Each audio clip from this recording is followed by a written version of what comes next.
ہم نے کہا اہل بیت انبیاء کی زندگی کے 3 حصے ہیں. پہلا حصہ ان کے معجزات ہیں، ان کی کرامات ہیں، ان کا علم ہے، ان کی عصمت ہے، جو مقامات خدا نے ان کو دیے.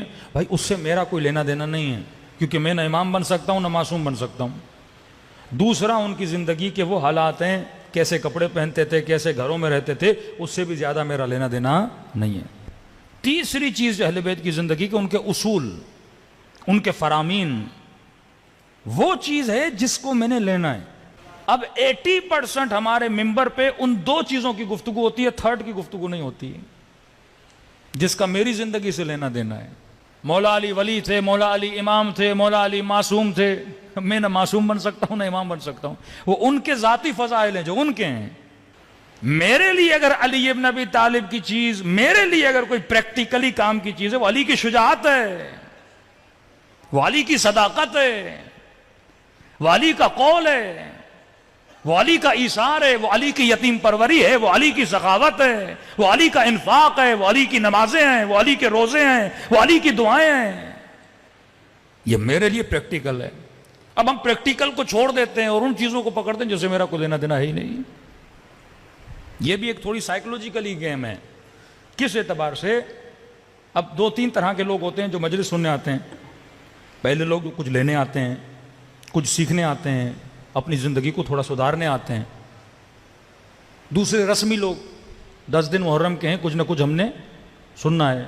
ظاہر بندہ شیعہ ہو، اہل بیت کا ماننے والا ہو، پڑوسی بھی پوچھے گا نا کہیں گئے تھے مجلس سننے؟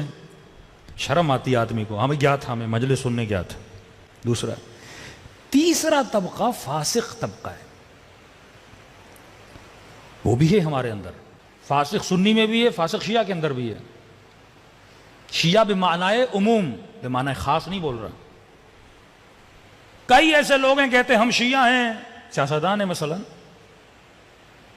کئی ایسے لوگ ہیں کہتے ہیں ہم شیعہ ہیں، لبرل ہیں. مطلب زیارت پہ جائے گا، ہاتھ کھول کے نماز پڑھے گا، جب مر جائے گا تو شیعہ مولوی نماز پڑھائے گا. دین یہاں تک ہے.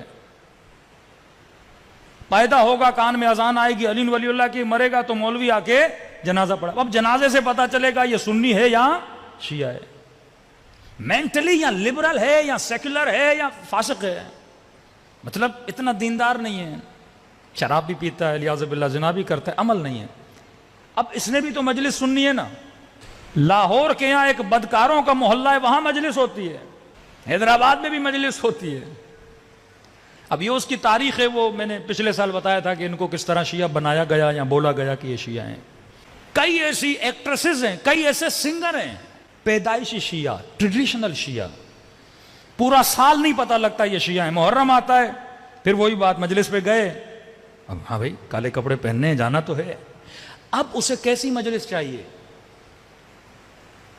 خدا نہ خواستہ اعوذ باللہ وہ ہماری مجلس میں آ گیا تو یہاں تو شروع نماز کی بات ہوگی، روزے کی بات ہوگی، شراب کے خلاف بات ہوگی، حجاب کی بات ہوگی. اس کو تو یہ لگے گا مولوی تو بول ہی مجھے رہا ہے، یہ ساری مجلس ہے ہی میرے لیے.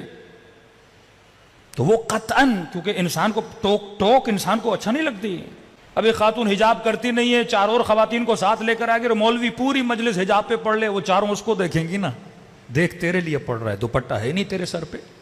ہاں خدا نہ خواستہ کسی سیاستدان کو آپ نے لا کے اسٹیج پہ بٹھا دیا اور میں نے پوری مجلس لوٹا کریسی اور شراب پہ پڑھ دی. وہ کہے گا عجب پھنس گئے مولوی کی مجلس میں آ کے، اس نے تو ساری ہمارے اوپر پڑھ دی ہے. لیکن ان لوگوں کو اس مجلس میں لے جاؤ جس مجلس میں صرف وہ پہلا اینگل اہل بیت کا بیان کیا جائے. علی شجاع تھے، مولا علی معصوم ہیں، مولا علی امام ہیں، مولا علی رسول کے خلیفہ بلا فصل ہیں. اب اس سے اس کا لینا دینا نہیں ہے، کیونکہ علی کو وہ بھی مانتا ہے وہ بھی خوش ہوگا کہ میرے مولا کی تعریف ہو رہی ہے. مولا تو سب کا ہے نا. ایک اینگل میں ہم سب شریک ہیں. متقی کا بھی علی امام ہے، ہلکی پھلکی نماز پڑھنے والا کے بھی علی امام ہے، جو بالکل نماز پڑھتا ہی نہیں بے عمل ہے وہ بھی تو علی کو امام تو مانتا ہے نا. اب اس میں کیونکہ یہ شریک ہے اس کو اچھا لگتا ہے، کہتا ہے وہاں جائیں گے جہاں ہمیں نہ ٹوکا جائے، بس علی کی بات کی جائے. مولا علی جب خلیفہ بنے، ممبر پر آئے، پہلی تقریر جو علی ابن ابی طالب نے کی، اب ظاہر ہے علی خلافت پہ طلحہ، زبیر، اکابر امت، 28 سال کی پچھلی خلافتیں گزری، سارے لوگ بیٹھے ہوئے علی کے سامنے. ہاں بھائی علی اب تقریر کریں گے. کسی کو لالچ تھی ہم علی کو لائیں، زبردستی امیر المومنین کو خلیفہ بنایا گیا. مالک اشتر کہتے ہیں یہاں تک نوبت آئی کہ ہمیں ڈر تھا حسن و حسین لوگوں کے پاؤں کے نیچے آ کے کہیں جان نہ دے دیں، اتنی رش تھی. جب امام نے کہا میں خلیفہ بننا چاہتا ہی نہیں، حکومت کی علی کو لذت ہے ہی نہیں. اتنے سالوں سے تم یہ سمجھ رہے تھے کہ علی خلیفہ بننا چاہتا ہے، واللہ اگر میں چاہتا بھی تھا تو تیرے لیے چاہتا تھا. کہ علی اب آؤ، خلیفہ خوشی ہو گئی. دوسرے خلیفے کو مار دیا گیا، تیسرے خلیفے کے گھر کے اندر گھس کے قتل کر دیا گیا. علی تم آؤ معاملات کو سنبھالو. کہ نہیں میں خلیفہ نہیں بنوں گا. کہ علی اب خلیفہ نہیں بنو گے، جس طرح پچھلوں کو قتل کیا یہ تجھے بھی قتل کر دیں گے. بالجبر خلیفہ بنایا گیا. کہ دیکھو میری شرائط ہیں، خلیفہ بنوں گا، حکومت ایسے کروں گا جیسے نبی کیا کرتے تھے، کسی اور کی سنت پہ نہیں چلوں گا، نبی کی سنت پہ چلوں گا. یہ ایک تاریخی بحث ہے. پھر جب کچھ چیزوں سے منع کیا تو آوازیں بلند ہوئیں، واہ سنتا، علی نے شیخین کی سنت کو عمل نہیں کر رہے. لیکن جو تقریر کی علی ابن ابی طالب نے نا، فرمایا پچھلی حکومتوں میں جس نے جتنا بیت المال سے فائدہ اٹھایا ہے اور ناجائز فائدہ اٹھایا ہے، علی وہ سارا مال تمہارے حلقوم سے باہر نکالیں گے. یہ سنا تو سب کے اندام میں لرزہ طاری ہو گیا. پرائیویٹ روم میں امیر المومنین کے پاس، علی آپ نے بڑی سخت تقریر کی ہے. پہلے علی اچھا لگتا تھا، علی شجاع، علی عالم، علی زاہد، علی متقی ہیں. یہ لقب پڑھتے ہیں نا ہم، دھڑا دھڑ پڑھتے ہیں. جب اپنی بات آتی ہے، تو زاہد ہے کہ نہیں، یہ نہیں پوچھو. تو متقی، یہ نہیں پوچھو. علی کے زہد کا پڑھوں گا.